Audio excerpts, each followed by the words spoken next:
Welcome to the Helix webinar series. Today's session is Ask the Experts, so it's a different setup. It's not a webinar per se, but it's an opportunity for you to talk to a set of BMC experts. I've tried to get in as many as possible, but not everyone's always available.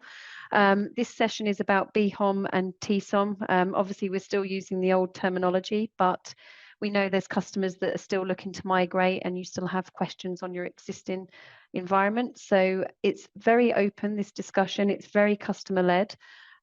We haven't prepared slides. It is simply you bring in the questions to the table, given opportunities for other customers to also share their stories and share possibly some similarities.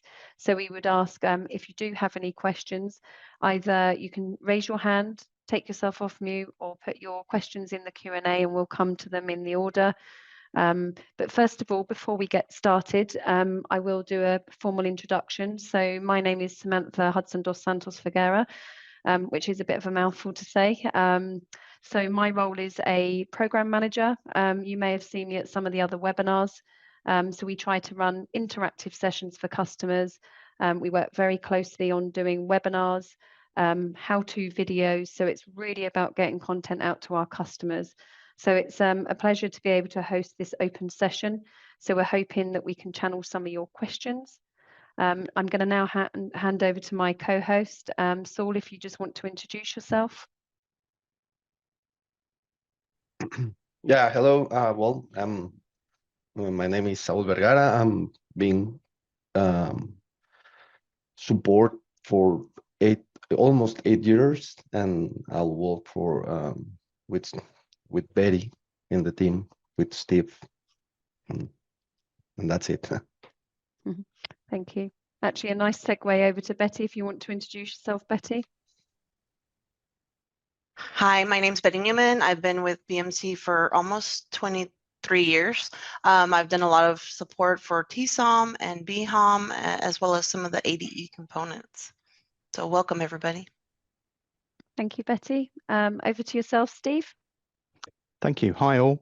Steve Mundy. I've been at BMC for 29 years, always working in support. My current specialist topic is BHOM. Wonderful, thank you. Donnie, over to you. Hey, good morning, everybody. My name is Donnie Shepard. I've been at BMC a little over 12 years. I work in our Premier Support group and work on all the ITOM platform products. So cover TSOM and BHOM. Wonderful, thank you. Now over to Madhu. Hey, welcome everyone. My name is Madhu Kere, working in support since 5 years. So I work on TSOM, the ITOM and AD product, and BHOM deployment as well. Thank you. Thank you. Over to Ashish. Welcome everyone. Ashish Truesight. I have been working with BMC since last 14 years in a part of support and managing Truesight and BHOM. Great, wonderful, thank you. And then over to Amol. Hello everyone, welcome. I am Principal Product Manager for BHOM, and I am with BMC from past 1 year. So I'm the youngest one in this group today. Wonderful, okay. And then we'll go over to Nilesh. Hi, I'm Neeraj Pandey. I'm with BMC for last 20 years. I've been working with the R&D and currently with SAIL team, Solution Engineering Architect team, and I'll help you out as much as I can for the TSOM and the BHOM product. Thank you. Thank you. I feel terribly guilty. We've got most of support already on here. So how we're going to get started, we've obviously got a varied skill set here that can help you with your questions. We could present loads of stuff to you. We could show you where all the best practice is, but we're very keen to hear from you as customers. And I know we're very fortunate. Ahmed, you were one of the customers that did put a comment on our announcement post. So I'd like to start with your question. So you're more than welcome to come off of mute. Steve, if you just want to recap that question for me. And I think Amol will be able to answer that. Sure, absolutely. So the question came from Ahmad, and it starts, it's always a great opportunity to meet BMC SMEs in each and every suite. My question is about the level of tailoring and customization we can reach or achieve using the BHOM dashboard, and in anyhow, can it be extended using external add-on features or integrations? Came to our attention that there is a monitoring studio provided by Sentry. Please give us further insights here about the differences between the dashboard and monitoring studio, such as license, features, any other considerations. So Amol, are you able to help on that one? Sure. So I think there are two parts which you asked basically. First part is, what is the level of customization that can be done in the dashboard? So from the customization perspective in dashboard, it's quite flexible. It's basically do the Elasticsearch queries into the databases. So it's quite flexible, and I think you can customize according to the need. But currently, the dashboards are restricted to at the Helix platform level. I mean, you can use this dashboard in context of the Helix platform, but you cannot use it for any other purpose. The second part is basically where how the Sentry Studio basically helps. So Sentry Studio basically covers some of the monitoring needs where there is out of the box monitoring is not available. So either you can write the custom KMs, or you can create those monitoring using the Sentry Studio. And then Sentry Studio can also interact with the Patrol agent, and then it can monitor file system, folders, file, process, SNMP polling, and SNMP traps, etc. Right? And then it can also help in analyzing the command line output, for the SQL queries, or in general, HTTP request output or PSL scripts output. Even it can basically, do the analysis around the WebM and the WMI queries as well. And in fact, using the Sentry Studio, users can also basically look for a specific string, and then the numeric value also can be extracted, and then it can also map values to the user defined status. So Sentry Studio is more than what dashboard can do. Dashboard is usually used for the purpose of reporting, while the Sentry Studio can be used in conjunction of the Patrol agent to create the custom monitoring which are not available out of the box, and then some of the admin tasks that are related to configuration for the agents and things like that. I hope this answers basically what Sentry Studio can do. From the licensing perspective, it's a licensed software. When it comes to the admin portion, especially if somebody wanted to configure something on the agent side, so at least this functionality comes as a free. We don't count anything on that. But when a user wanted to basically create a custom monitoring which is not available out of the box, or if somebody wanted to analyze the command line output or SQL queries or HTTP request outputs, so in that case the license is required. With the limited functionality, license is not required. And when I say limited functionality, it is basically restricted to configuring the agent, Patrol agent. So I hope this answers both the questions. Ahmed, I don't know if you want to come off mute and confirm. Quite keen to hear from other people, other voices outside of BMC. Does that answer your question?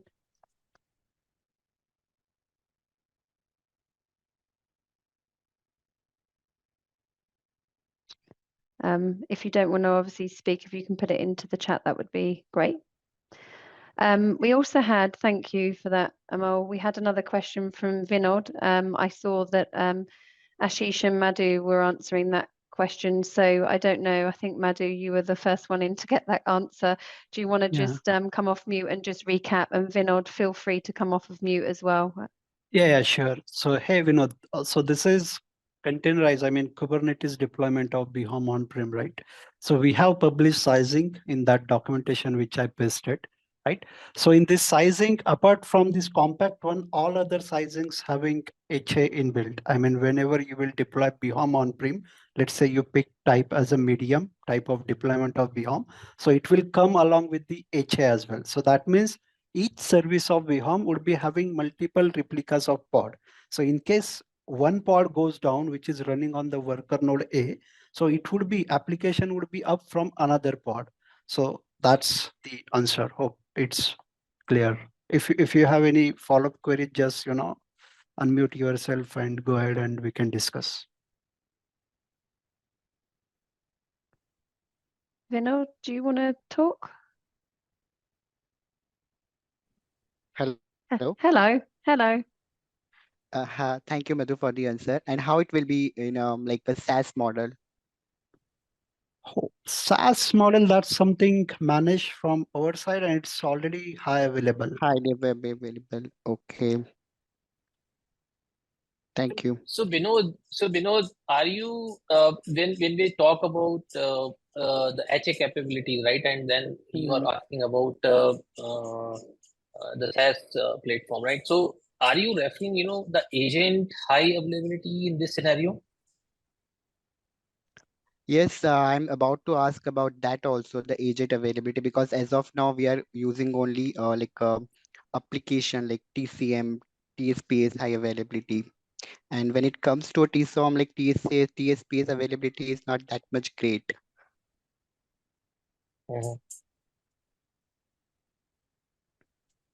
Yeah. So from the experience so far, right? Yeah. What we have observed. So from the high availability perspective, from the Helix platform level, as Madhu was explaining, we don't see any problem as such. It is always available. There might be some downtime at the time when we are upgrading, things like that. I think that's a different topic. But I think from my perspective, at least, we don't see as such, that the server is not available or things like that. When especially it comes to the BMC Helix on SaaS. Thank you. Thank you, Anmol. Thank you, Vinod. Did you have any other questions before I go to the hands raised? No, I'm good. Okay, thank you. Thank you for your question. Okay, I'm hoping I've got this in the right order. I can see there's a couple of hands raised, and actually, Stefan, you've already taken yourself off ready for unmuted. Do you want to ask your question? And hello. Yeah, hello, thanks. Yeah, I have a question regarding availability as well, but not availability of the platform, but yeah, visualizing or calculating availability of servers or services. So I have a customer, we do a migration from TSOM to BHOM currently, including AI Ops, and I'm discussing with them how to use BHOM AI Ops to highlight, to dashboard the availability of applications, of application services. So what is the BMC approach to handle that? Because I know at the end there is no service level management module in BHOM AI Ops, but how to address this topic? Who would like to take that one?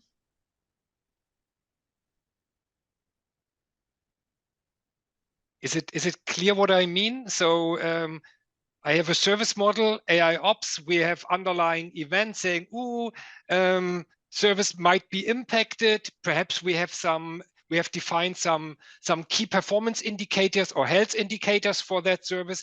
But how can I use this information to say, okay, the service was in March 99.5%, let's call it available, whatever it means.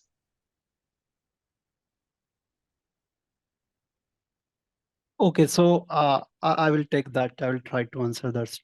So Stefan, when the service will get impacted in the AOps, it will show you the impact score as well. I mean, the service health score will get reduced, right?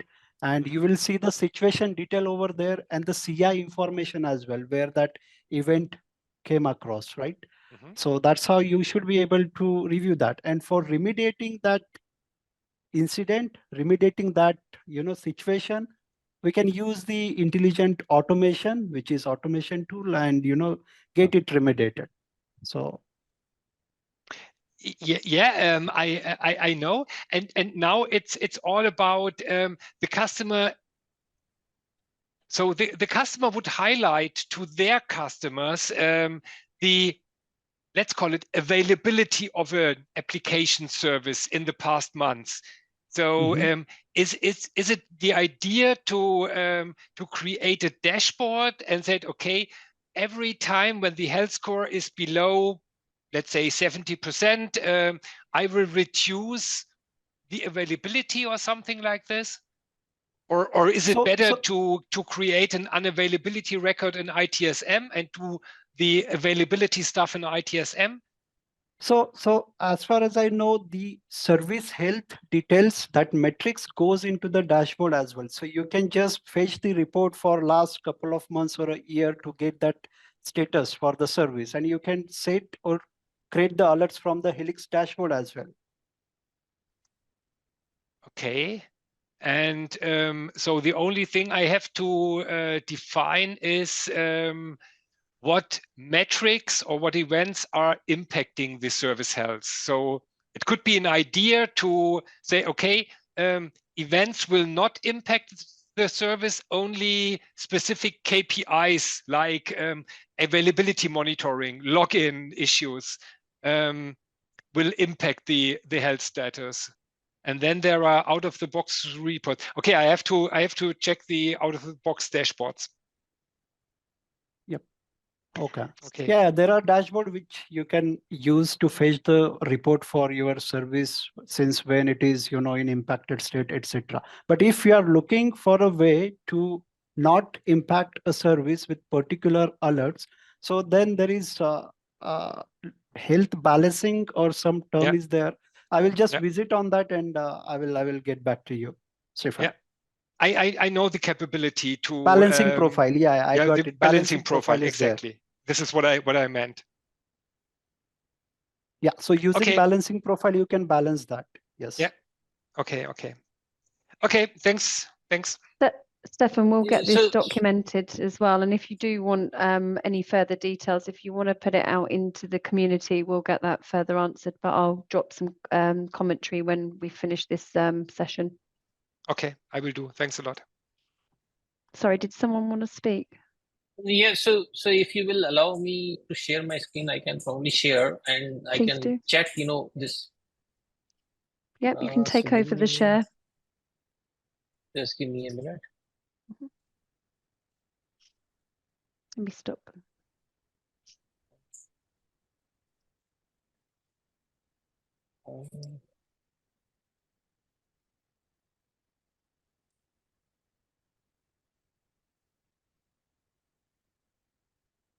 All right.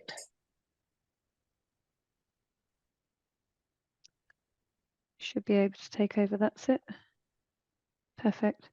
Can you see my screen? Yes. All right. So not the greatest environment right now, but Stephen, the way actually I'm trying to understand your problem is basically where you are trying to identify, whether your service met the SLA and what is the latest health score, and what are the number of. So I think this is what actually you are looking for, right? And this is the trend basically which you can see that on which date and what particular of time your service was down. So I guess you're referring to these kind of dashboards. So these dashboards are available, and I have selected this from here. Actually, you can select all the services which are basically created out of the box or you have created. So in case if I select ID core, then it can again bring in all the details. It can pull all the details to me. and then I can from here select the date range, that what is the date range that I wanted to look for my surface health. So Okay. these dashboards are actually available out of the box. Okay. Could you explain, for example, Met SLA, actual availability and scheduled availability? So where does the information come from? So I think we can probably delve it a little more, maybe offline, but whatever information that I have is basically there are fields which require to be queried. And for that, as you see here, that these are the specific queries that are basically designed to identify the SLA. Okay, and this is exactly the point. So this information comes out of IT service management, and and my question is, how can I use BHOM or AI Ops information to let's say attach things to service levels or to unavailability records? So what is missing to me is some kind of out of the box integration, like okay, if you have defined a service level for a specific business service, here is how to create an unavailability record out of AI Ops, for example.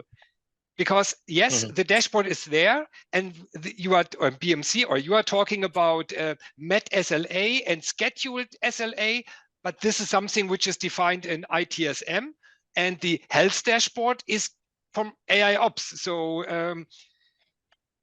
how to make sure that the SLA is calculated correctly? Yeah, so again, I'm not a dashboard expert here. We can definitely engage with you on this particular requirement, and then we can probably show you how it can be done. Okay. Will that work?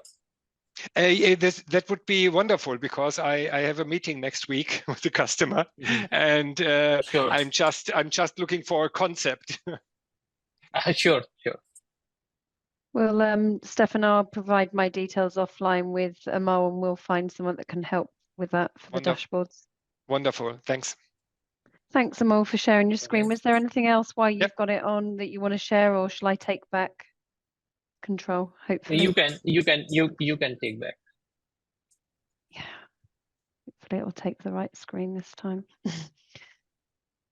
Okay, so we've got some more hands being raised, and we've also got some questions in the Q&A. So I can see we have a hand raised from Mohammed, and Donnie, you were answering Mohammed's question. So Mohammed, do you want to take yourself off mute and we can get your question answered? I'm assuming it's what you've put into the Q&A.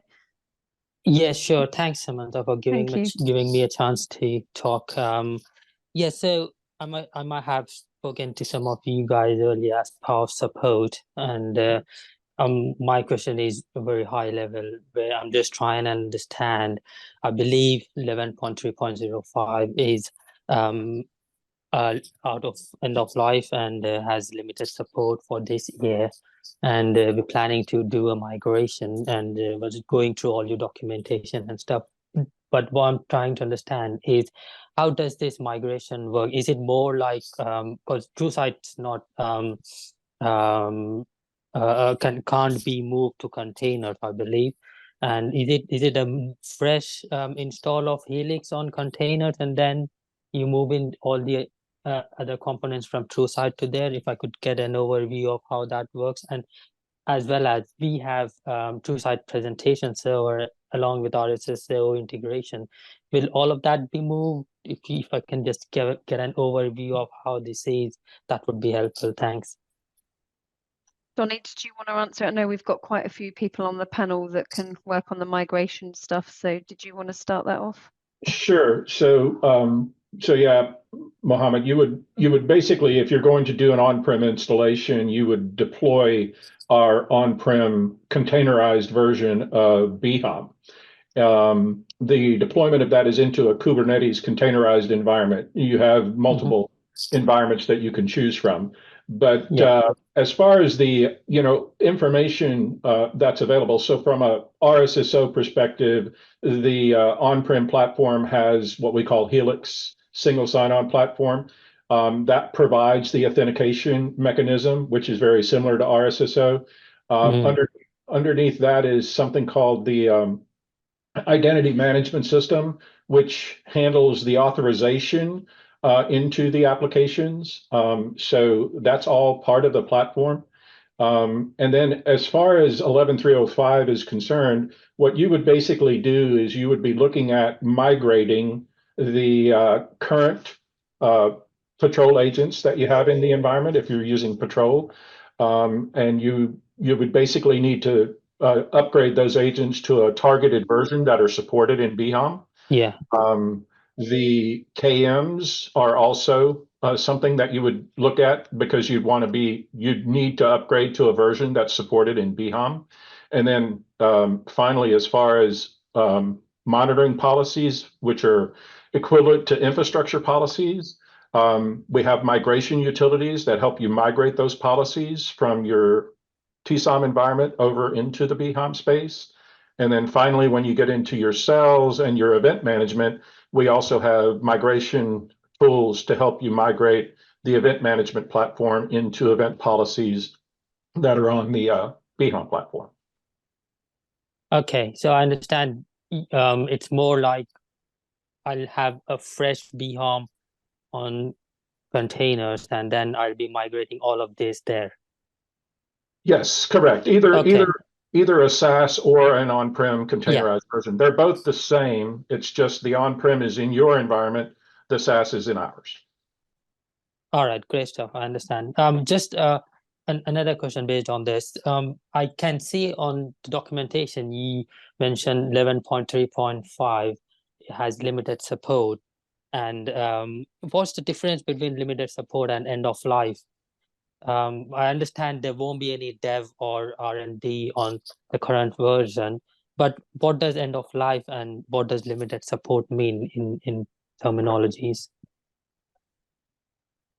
Limited support, all current versions of the TSOM platform are currently in limited support. So 305, 11.305, 306, 307, they're all in limited support.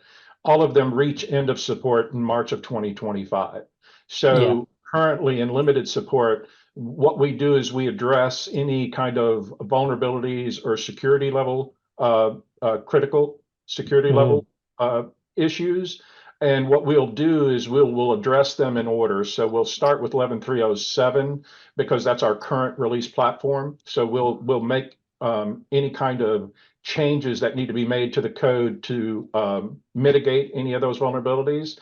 And then over the course of a week or two, depending on the severity, it will roll down to the other versions as well, which would be 11.3, 05, and 06, as well as 07. So that's basically, we just maintain that platform and ensure that if there's any security vulnerabilities, we address those.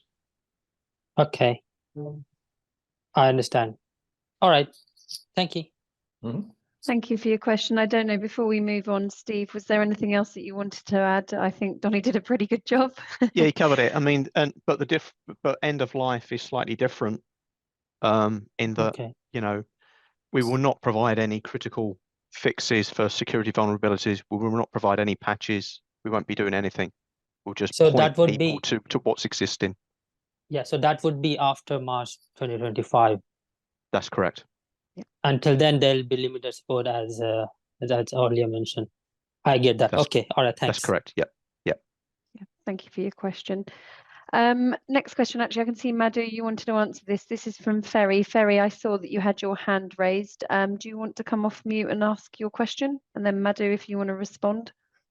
Yeah, hi, thanks. It is about the installation on-prem.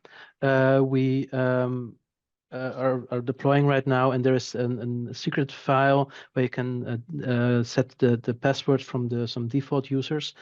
And there's also somewhere else in the default directory another file that's called default.password. There are some passwords in there that are the default passwords, also in the documentation.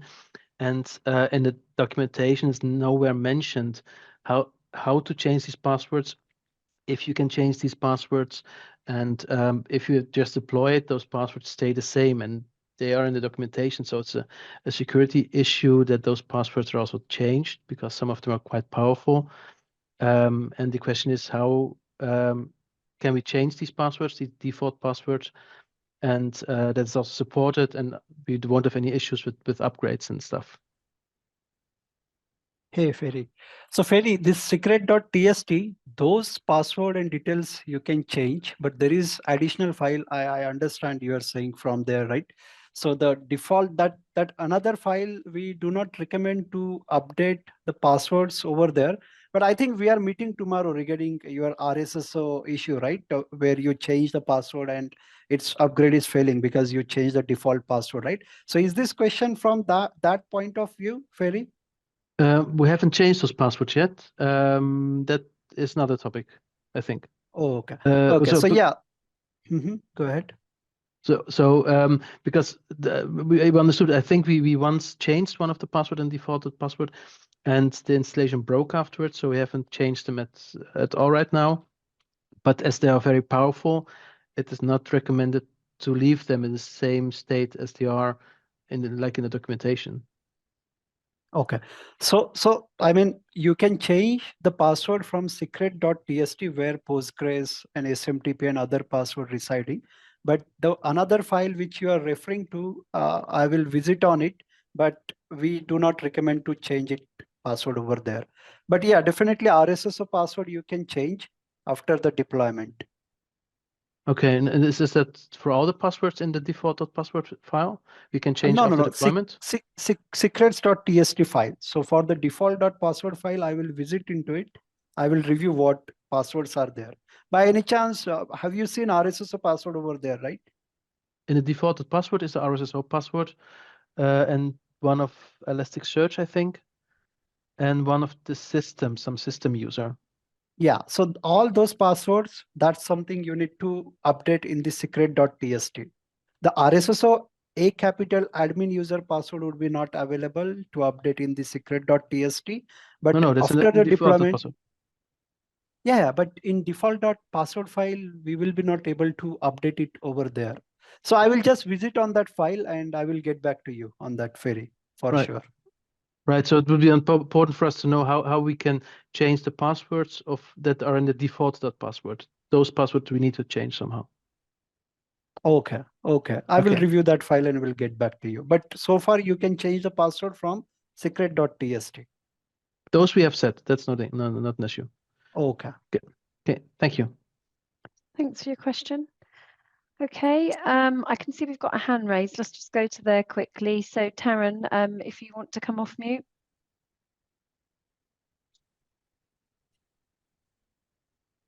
Can you hear us, Taryn?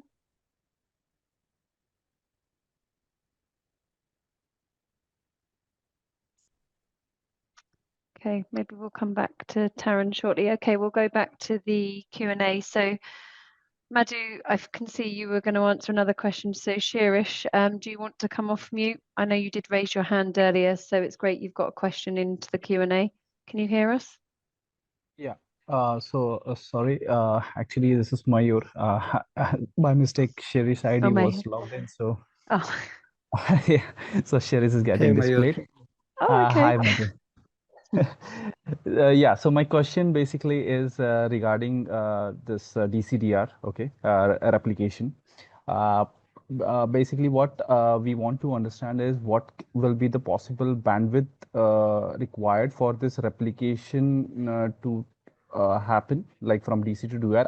I understand at the initial step, it will be taking some time and it will require a big bandwidth. Bandwidth will be utilization, but from operations point of view, what is the idle bandwidth required for the replication of the data and metrics, all this? So Mayur, during the restore only or while taking the backup? I would say while replicating from DC bucket to DR bucket. Okay. Yeah, I don't see any numbers for that, but I will check with R&D, on-prem R&D on this, Mayur, and I will get back to you. Yeah, basically customer is interested to know what is the bandwidth that will be required so they can make those arrangement accordingly. I got it. I got it. So you are saying that site A, it is running in somewhere and site B is somewhere. And when you are doing Exactly. that replication, that's where bandwidth is. Okay. Yeah, I will check Yeah, with R&D and get back to you, Mayur. correct. Okay, thank you. Can I ask one more question, please? Sure. Yeah, okay. So basically my question is regarding the storage, the common storage, which is there between BHOM and Discovery. I think it's called BackDB. So in case, like, for example, we are not going with service models, okay, and it's just like plain petrol agent installation. How the data gets impacted if this BackDB is might be corrupted, or means how this procedure how it works, like is it like the agent whenever it gets installed it get registered in this BackDB, and where is the actual physical location of BackDB? Is it in block storage or is it at the Discovery VM where the Discovery resides?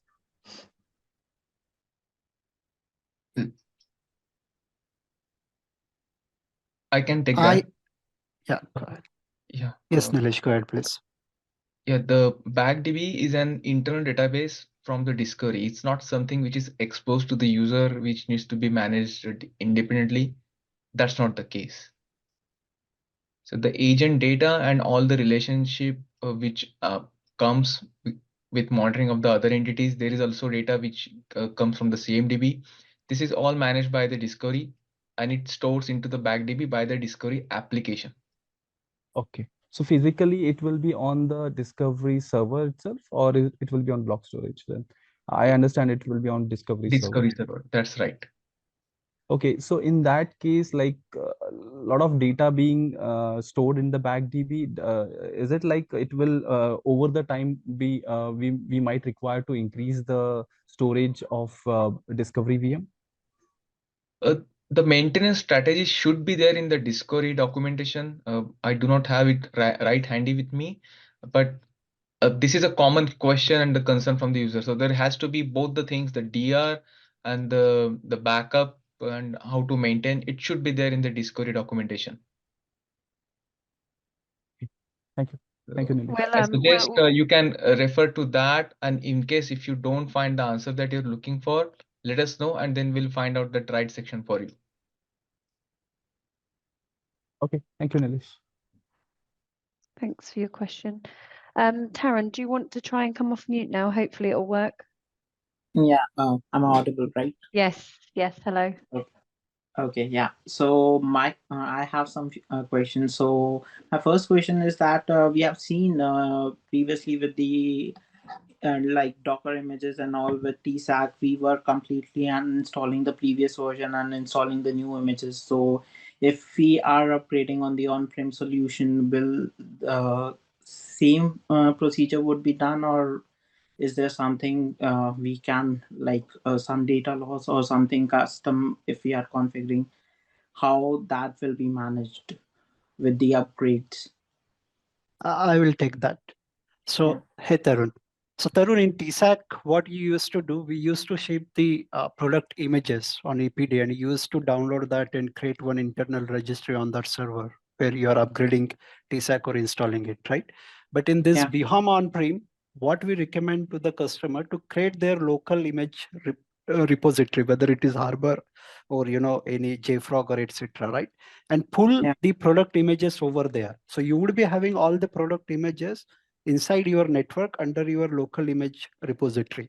And there are some configuration file where you will point those image repository details into that. So whenever you will do the deployment, it will pick the product images from that local repository on which you already pulled the product images, right? And while doing upgrade, right? So each product images would be having different tag into it. So you would need to pull the upgraded product images again from our containers.bmc.com to your local Harbor and then execute the upgrade process, right? So it will read out the new images from your local Harbor and perform the upgrade. I hope the answer helps. Yeah, and let's say one of my clients is planning to upgrade because of the end support date. They have custom MRLs, and we have created some custom scripts based on those MRLs and certain type of monitoring. Here I'm saying upgrade means the BHOM version upgrade from, let's say that Yeah, 23.4 to for the first X, question, yeah. yes, I got that. Now I'm asking for the migration part. Oh, And okay. so there are custom MRLs and KMs what we have, and there are certain scripts which are running to update those posts through that KM, and we are having certain MRLs created for those custom parameters what we are doing, and then the incidents are updated. So for these, how we can import them in like BHOM?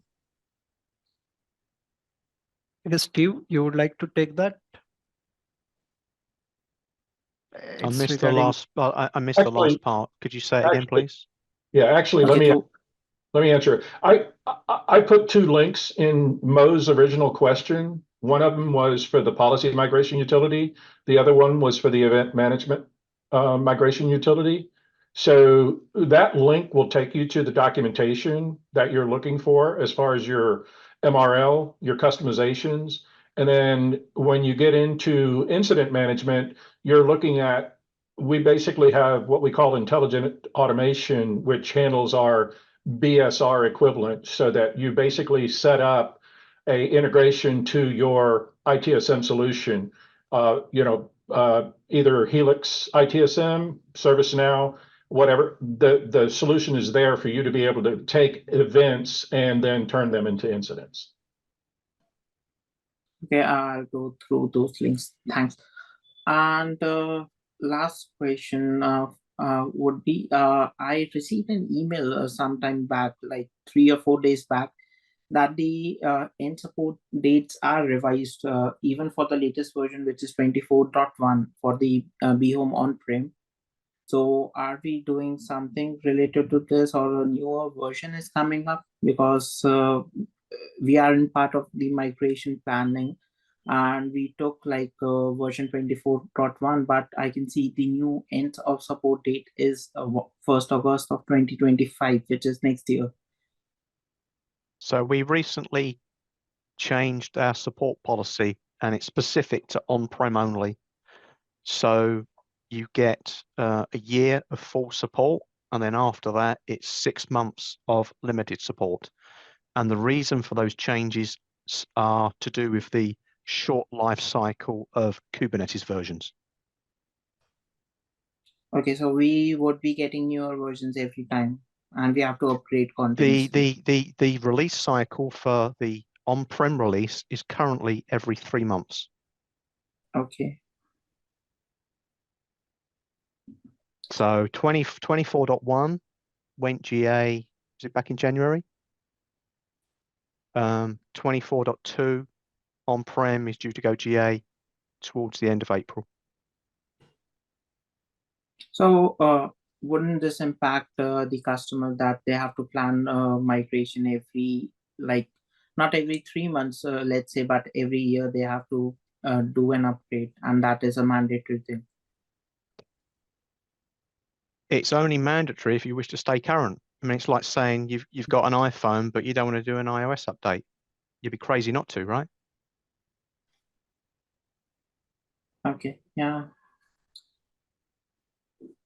You know, you want to take you want to do these upgrades. You want to take advantage of new features that we've put into the product, new product defects that have been addressed. You know, the latest repository as well for the solution versions and stuff like that. So we would encourage everyone, try and do these upgrades as and when you can. Okay, yeah. Thanks, Steve. Okay. Thanks. Okay, we'll go back to the Q&A. Mo, I can see you've asked another question, so if you want to come off mute again, we'll take your next question. Yes, thanks, Samantha. Yes, so this was to do with license that I should have asked earlier. But I was wondering, because when we plan to do a migration, I understand we need to download it from EPD and stuff. How does the licensing work? Will we be entitled to, have the same equivalent license for BHOM? Yeah, so Sorry, go ahead, Amal. Go on. go ahead. I was just going to say the licensing structure for BHOM is different to how it is in TSOM. Right. Okay. So it's a new platform, I think, as Steve said. So I think we need to figure it out. What is the requirement? How many agents? How many modules? So it's a new, altogether new licensing structure. So perhaps I it will should be new going back license. to my account manager to get that get an equivalent license, isn't it? Exactly.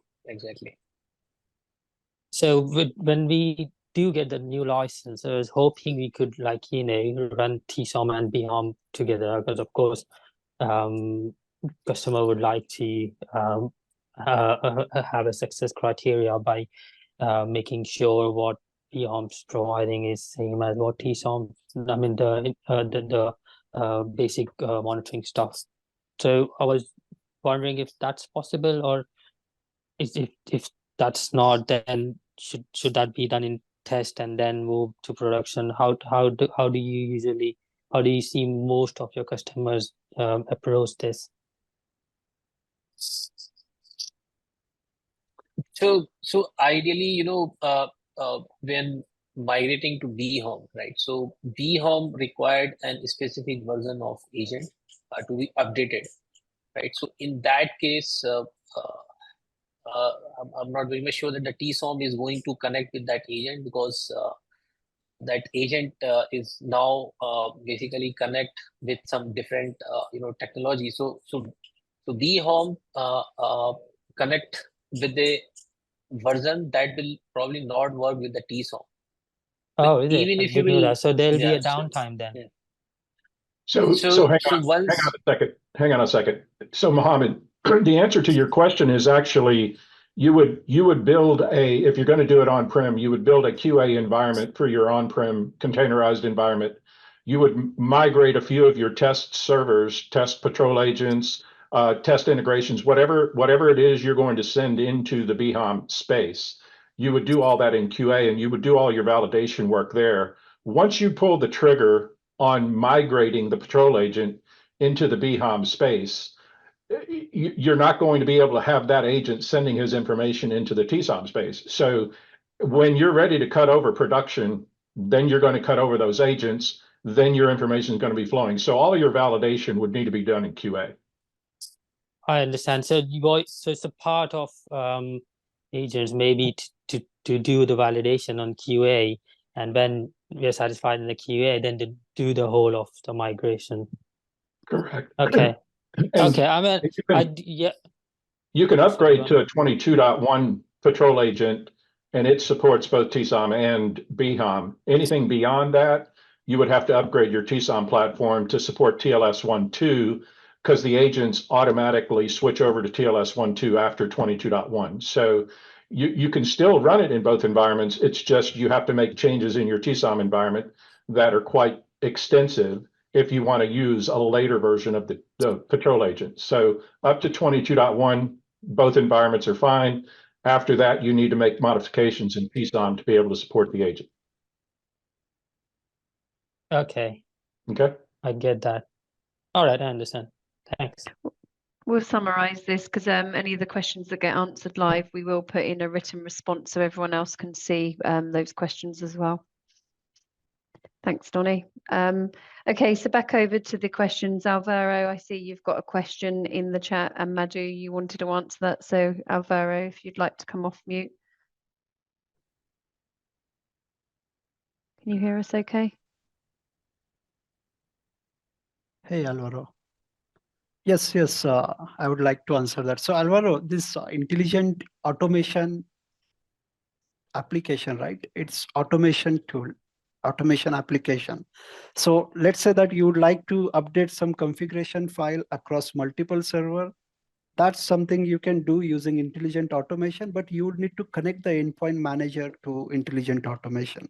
So like Ansible or Truesight TSO, which is our product, right? And other automation, I mean, other endpoint manager also you can connect with this intelligent automation, right? And using that, you can achieve these use cases, which you pasted in the chat, in the Q&A.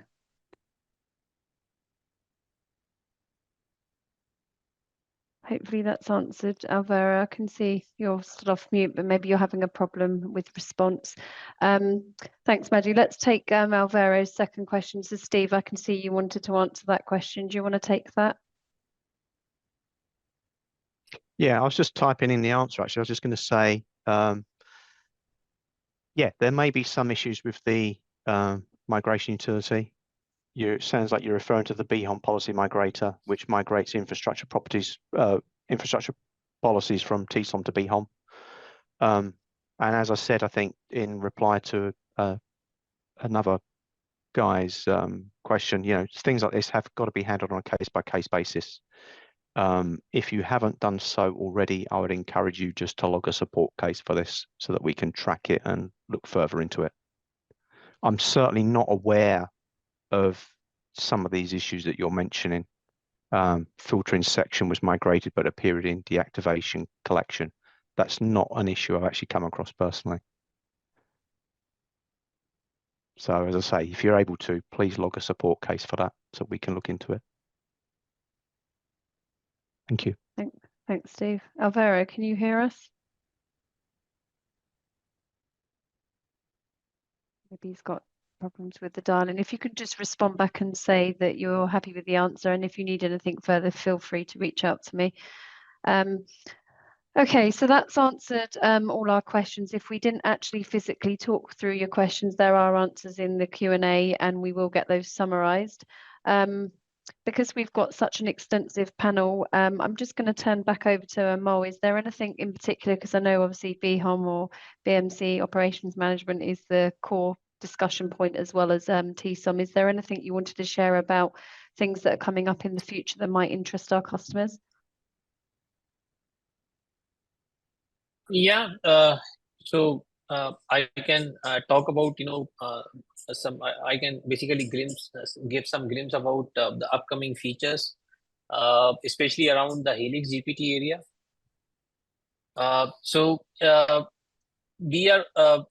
We can basically, help using the Helix GPT, APIs. We can actually help to summarize the more readable situations, which is basically formed with the clustering of many events. So Helix GPT, as a services can help to summarize that problem in a more readable format, rather than it become more complicated and huge number of text in lines. Also, with the help of Helix GPT, we will be able to come up with the once the situation is formed, then the Helix GPT will be able to tell you about what is the best action that can be taken when the situation is formed. So that is called best action recommendation.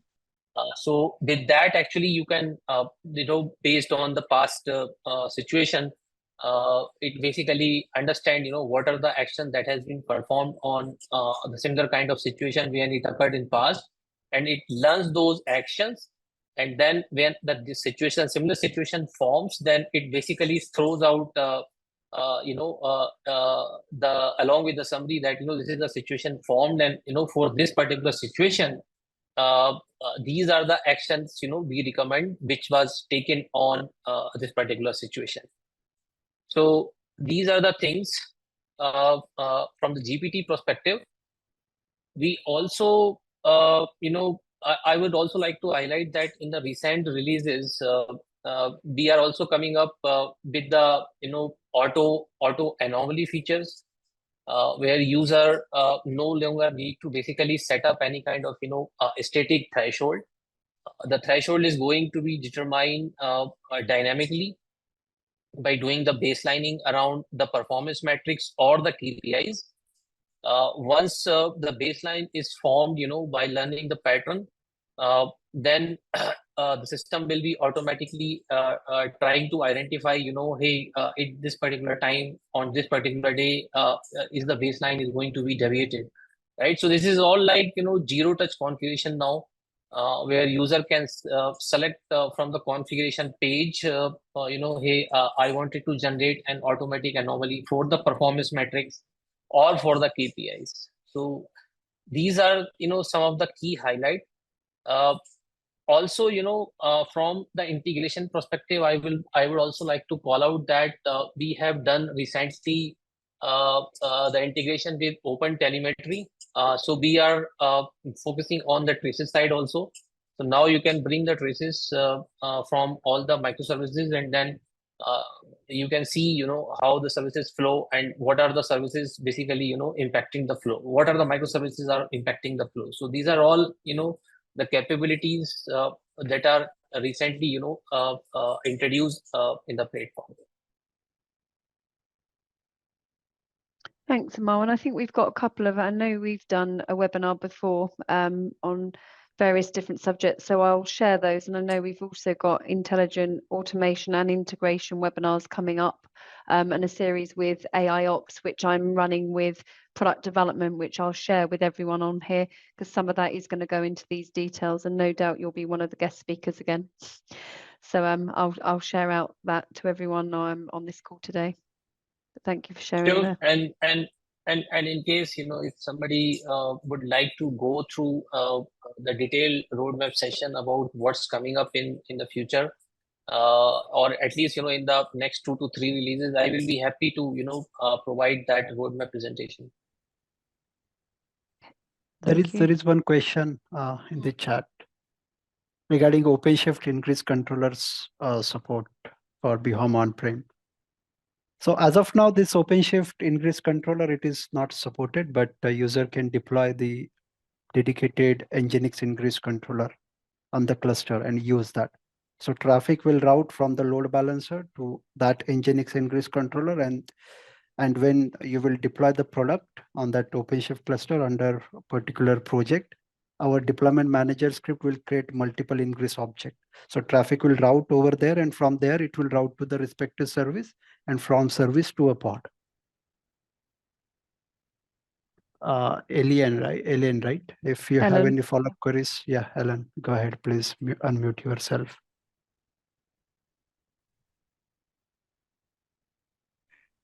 Yes, I understand. It's just the documentation, trying to follow it has been a challenge.